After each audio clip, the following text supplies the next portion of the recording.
Tinapos na ng Philippine Coast Guard o PCG ang underwater operations sa lumubog na MV Tricia Kirsten III sa Basilan. Kasunod ito ng isinagawang pinal na pagsuyod ng Technical Diving Group sa lumubog na barko sa karagatang sakop ng Balok-Balok Island sa Basilan.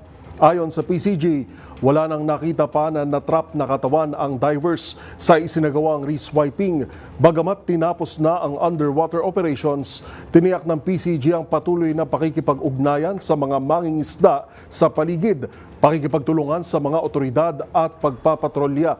Sa huling tala, 14 na individual pa ang nawawala habang umabot sa 65 ang unang bilang ng nasawi. Matatanda ang lumubog ang MV Tricia Kirsten III noong January 26 habang patungo sa Jolo-Sulu mula Zamboanga City.